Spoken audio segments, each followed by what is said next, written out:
नमस्कार साथियों, स्वागत है आपका हमारे चैनल पे। कुछ पर्सनल इश्यूज और रिलीजन की वजह से हम लेके जो कंटिन्यू सीरीज चलने वाली थी उसको लेके नहीं आ पा रहे थे, लेकिन आज से हम इसको कंटिन्यू रखेंगे। इस सीरीज में आपको वन लाइनर के फॉर्मेट में सभी प्रश्न मिलेंगे, बीपीएससी से जितने भी आए हुए प्रश्न हैं। ठीक है, पहले हम जियोग्राफी के कुछ टॉपिक, मतलब एक टॉपिक ख़त्म करेंगे और एक टॉपिक हिस्ट्री के ख़त्म करेंगे वन लाइनर के रूप में। अगर आप लोगों को वन लाइनर में मज़ा नहीं आ रहा है तो आप कहेंगे तो इसी का हम एमसीक्यू बना के आप लोगों के बीच लेके आ जाएंगे। ठीक है, तो पहले अपवाह तंत्र रहेगा, उसके अपवाह तंत्र, नदियाँ, प्रमुख घाटियाँ, और उसके बाद हम लोगों का चलेगा आपके किसान विद्रोह, जो हमेशा पूछता है, बीपीएससी का फेवरेट दोनों टॉपिक हैं। तो चलिए देखते हैं। ठीक है, पहले टॉपिक में पहले में क्या दे रखा है, पूछ रखा है कि भारत और नेपाल के बीच सीमा बनाती है, मतलब कौन सी नदी है जो भारत और नेपाल के बीच में सीमा बनाती है। ये बीपीएससी टीआरई 3 में आया हुआ प्रश्न है, 6 to 8 में जो री एग्जाम हुआ था, तो वो काली नदी है। काली नदी ही भारत और नेपाल के बीच सीमा बताती है। गढ़वाल हिमालय जो होता है ये काली नदी ही काटती है। ठीक है, फिर पश्चिम बंगाल सरकार टी पार्क के रूप में विकसित करने की योजना बना रही है, किस नदी पे बना रही है टी पार्क के रूप में, तो ये हुगली नदी पश्चिम बंगाल में। ठीक है, कारगिल कहाँ स्थित है, मतलब ये प्रश्न था कारगिल किस नदी के किनारे स्थित है। टीआरई 3 का प्रश्न है 1 to 5 में री एग्जाम जो हुआ था, तो ये सुरू नदी के किनारे। देखिए ये सारी चीज़ें आपको एनसीईआरटी में देखने को मिल जाएगी। ठीक है, फिर आगे देखिए कि राजस्थान और गुजरात से में बहने वाली लूनी नदी का उद्गम स्थल कौन सा है।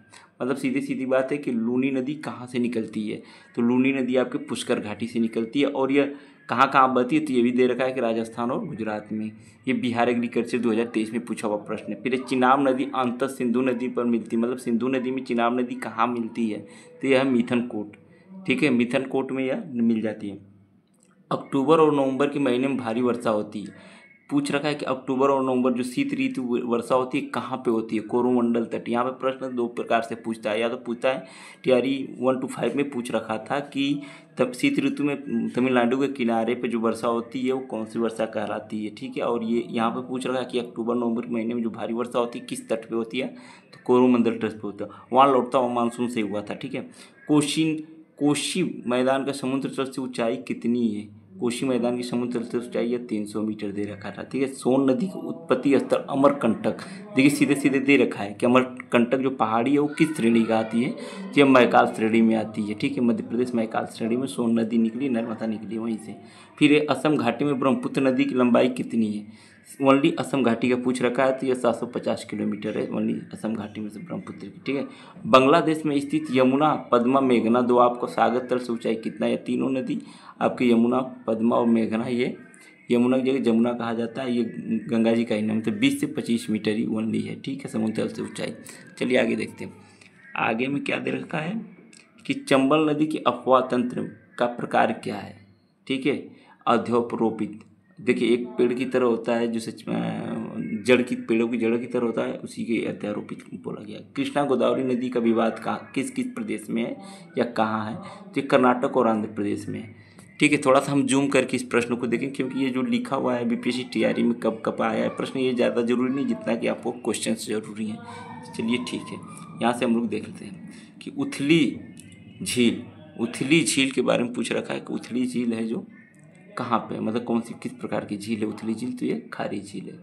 देखिए यहाँ क्या देखा कि नदी दक्षिण की गंगा के नाम से जाने वाली कौन सी नदी है, दक्षिण गंगा के नाम से, तो ये गोदावरी को कहा जाता है। ठीक है, बाल्टोरो हिमनद कहाँ स्थित है, बाल्टोरो हिमनद कहाँ स्थित है, काराकोरम में स्थित है बाल्टोरो हिमनद।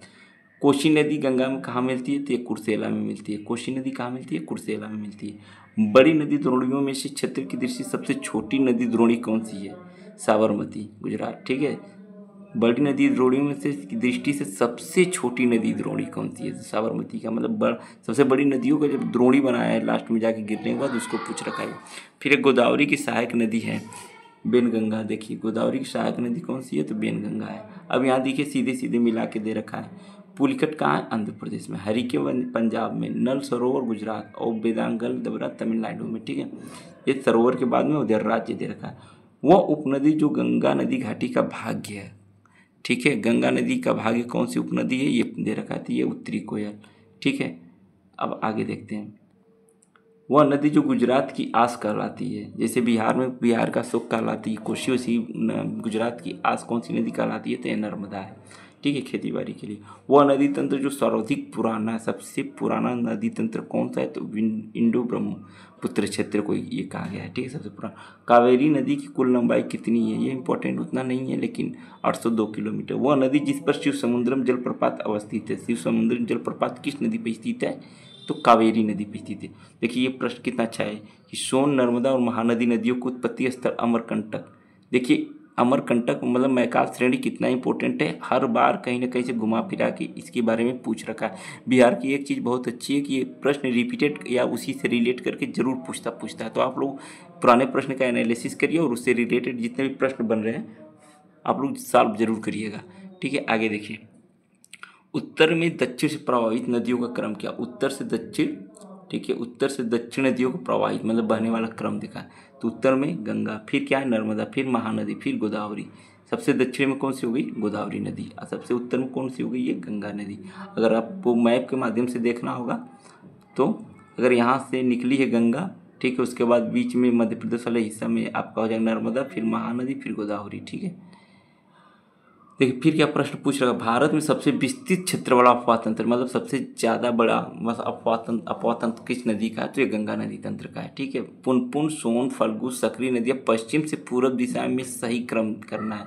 सोन है, ठीक है, फिर पुनपुन है, फिर फल्गु है, फिर सकरी है। ये बिहार की स्पेशल नदियाँ हैं, ठीक है। वह नदी जो फतुहा के पास गंगा में मिलती है, फतुहा के पास पुनपुन मिलती है, ठीक है। ये प्रश्न बिहार में ही पूछा हुआ प्रश्न है। अलकनंदा और भागीरथी मिलकर कौन सी नदी बनाती है, कहाँ मिलती है, ये भी बोला। तो ये अलकनंदा और भागीरथी मिलकर गंगा बनाती है और ये देवप्रयाग में मिला हुआ है, उत्तराखंड में, ठीक है। वह नदियाँ जो बंगाल की खाड़ी में गिरती है, मतलब बंगाल की खाड़ी में कौन कौन सी नदी गिरती है, तो बंगाल की खाड़ी में आपका गंगा, ब्रह्मपुत्र, गोदावरी, महानदी, कृष्णा और कावेरी, ये तीनों आपकी बंगाल की खाड़ी में गिरती है। उसके बाद देखिए भारत में यरलुंग जंगबो नदी, भारत में यरलुंग जंगबो नदी की नाम किस नदी को जाना जाता है, मतलब भारत में ये विदेश का नाम है, मतलब विदेश का तिब्बत का नाम है, ठीक है, यरलुंग जंगबो नदी। और लेकिन भारत में उसे किस नाम से जाना जाता है, तो ब्रह्मपुत्रा के नाम से जाना जाता है। हिमालय काटकर एवं बहकर आने वाली नदियाँ कौन सी है, मतलब हिमालय से ब्रह्मपुत्र, सतलज, सिंधु, ठीक है। ब्रह्मपुत्र की उपनदी कौन सी है, मानस नदी ब्रह्मपुत्र की उपनदी है। 44वां बीपीएससी में पूछा हुआ प्रश्न है। गंगा नदी किनारे सबसे बड़ा शहर कौन सा है, सबसे बड़ा शहर कानपुर है।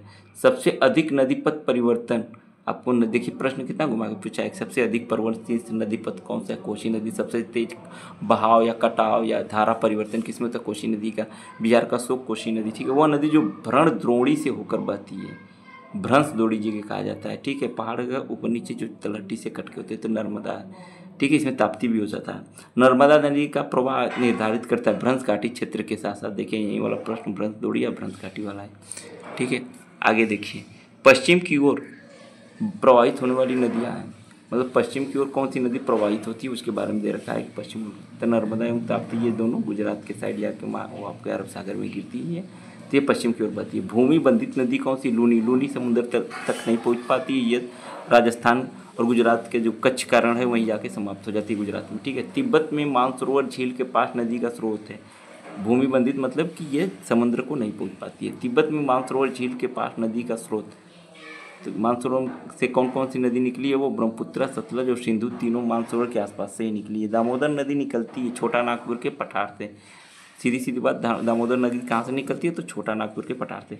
दंडकारण्य में इंद्रावती, शबरी सहायक नदियाँ हैं गोदावरी नदी की, मतलब इंद्रावती और शबरी जो सहायक नदी ये किसकी है, तो गोदावरी नदी की। जुआरी नदी कहाँ प्रभावित होती है, तो गोवा राज्य में प्रभावित होती है, ठीक। उसके बाद देखिए हमारा यहाँ तक तो ये समाप्त हो गया। अब यहाँ से अगला टॉपिक में बन के आपका आ जाएगा मानसून एवं वर्षा, ठीक है। चलिए अब इसके बाद हम लोग देख लेते हैं अपना जो किसान विद्रोह के बारे में बोले थे, अब किसान विद्रोह को टॉपिक पे पहुँचते हैं, ठीक। एक ही टॉपिक में जो सब खत्म करने की बात हो रही थी, तो इतने तक टॉपिक बीपीएससी में पूछा हुआ प्रश्न है, लेकिन क्वेश्चन तो और बनाना चाहो तो और बनता रहेगा, लेकिन आप लोग अच्छे से पढ़ेंगे। नदियों से संबंधित हमेशा एक प्रश्न आया था और किसान विद्रोह से भी संबंधित हमेशा प्रश्न बनता है। देखिए 10 नंबर टॉपिक पे किसान विद्रोह आंदोलन क्या दे रखा है कि 1918 में अहमदाबाद के मिल मालिकों और मजदूरों के मध्य विवाद में हस्तक्षेप किसने किया था, तो महात्मा गांधी जी ने किया था 1918 में खेड़ा आंदोलन, ठीक है। बारदोली सत्याग्रह के नेता कौन थे, तो सरदार वल्लभ भाई पटेल बारदोली सत्याग्रह के नेता थे। ऑल इंडिया किसान सभा के पहले अधिवेशन में अध्यक्ष कौन थे, ऑल इंडिया किसान सभा के पहला अधिवेशन सहजानंद सरस्वती जी थे। 1859 के भारतीय उत्प्रवास अधिनियम ने निर्धारित किया गया था कि बागान श्रमिकों को बिना अनुमति के चाय बागान छोड़ने की अनुमति नहीं थी 1859 में। ठीक, उसके बाद दे रखा है हमारा कि दरभंगा राज्य क्षेत्र में किसान आंदोलन का नेतृत्व किसने किया था? तो स्वामी विद्यानंद। ये प्रश्न हमेशा पूछता है बीपीएससी एओ वाला।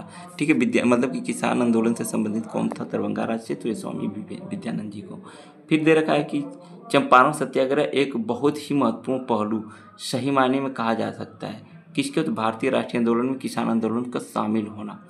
ये प्रश्न ज़्यादा इंपॉर्टेंट नहीं था यहाँ पर, बल्कि ये पूछा कि चंपारण सत्याग्रह के लिए लखनऊ अधिवेशन में किसने न्योता दिया था गांधी जी को? तो ये प्रश्न बहुत बार पूछा गया, रामचंद्र शुक्ल वाला। ठीक, एक आंदोलन के लिए जिम्मेदार कौन था? तो अवध में हरदोई बहराइच आदि के किसान। मतलब सीधे सीधे बात है कि अवध और बहराइच के किसान। ठीक, उसके बाद हमारा आगे दे रखा है कि उलगुलान आंदोलन प्रारंभ किया था। उलगुलान आंदोलन कब प्रारंभ हुआ? तो बिरसा मुंडा ने प्रारंभ किया था 1900 में।